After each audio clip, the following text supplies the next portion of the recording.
oldinlari niyat qilardim. Ramazonda dam olaman. Bizning soha ustachilik.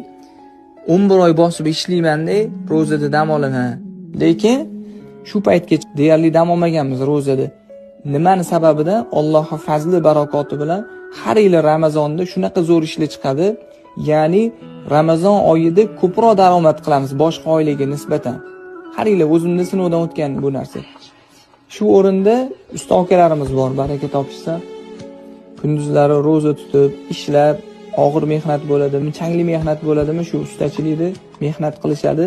Shu fursatdan foydalanib, hamma usta akalarni, ya'ni bizning kanalimizni kuzatib turganlarni hammani Ramazon oyi bilan chin dildan tabriklayman.